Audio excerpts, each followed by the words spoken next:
Dennis, welcome and thanks for taking the time to talk to us today about this important new initiative for Norman Disney and Young. Can you tell us a little bit about the NDY Charitable Trust and how it was created? The Charitable Trust is a vehicle which provides some flexibility in that it provides a tax-deductible status in itself and allows us to, over time, plan out how we might allocate those funds.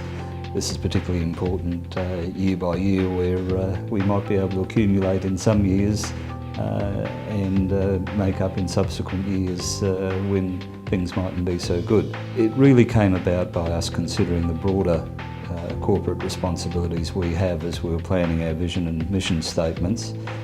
You'll find that each of our values relates back in some way to corporate responsibility, and in particular the understanding of community expectations is a very important part and very applicable to the Charity Trust.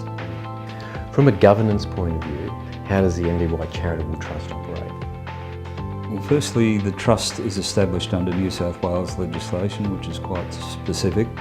We're assisted by our accountants and our legal advisors on a pro bono basis. Trustees were appointed by the board and they're responsible for making sure the Trust operates in accordance with legislation. And last but not least, external auditors will be used and are required to be used for ensuring that the Trust has distributed its funds appropriately. How do you see the NDY Charitable Trust complementing the firm's long tradition of pro bono work, volunteering and fundraising activities? Well, while we're on that subject, I'd like to acknowledge what the staff have done over many years in terms of supporting charities, and we're very grateful for that. And it's that element that we will be building on rather than replacing.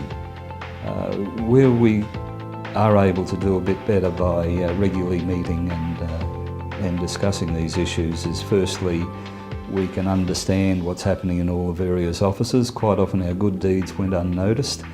Now we can find out what those good deeds are and give them appropriate publicity internally and externally. Secondly, by sharing ideas, it provides the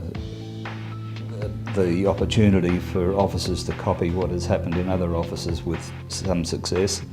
If I could explain what happens each year, firstly, the shareholders of NDY will decide what contribution can be made to the Charity Trust by the firm for the subsequent year.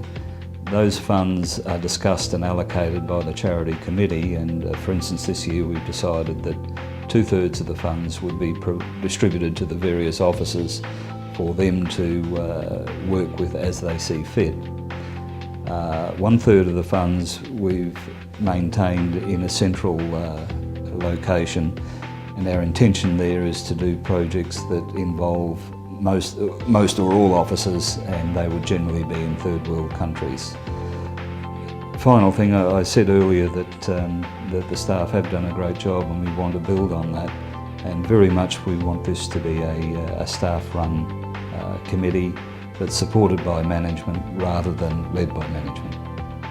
The Trust has initially committed to supporting 3 specific charities: Engineers Without Borders, Skyjuice and Disaster Aid Australia. Can you tell me why those 3 particular charities were chosen? Well, they fitted our criteria, which are, first of all, they must have tax deductibility. We cannot donate to people who do not have that. They must be a low overhead group. We're looking, since this is reflecting NDY's international position, we're looking for international charities.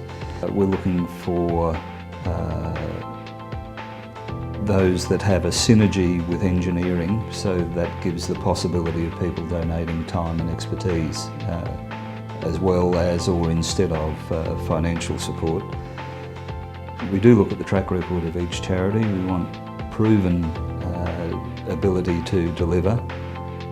And I should also say we're concentrating on these third world countries and foreign assistance. The situation remains that the local officers have been very supportive of local charities, and that will remain the case in the future as well. So how can NDY staff contribute to the Trust? First of all, the charity committee is available for people to work with, so within individual offices they can make a contribution. We'd be very happy to hear suggestions on how funds might be raised, and also on the charities that we may provide with support. There is the wherewithal to donate either by salary sacrificing, which is created under the Charity Trust, or by a one-off donation to the Trust. And lastly, but not least, volunteering your expertise and time to assist. The Trust's mission, or tagline if you like, is support for communities in need. How do you see this underpinning the work of NDY as it grows and evolves within the company? Being so many charities with so much need, there is a significant amount of judgment required.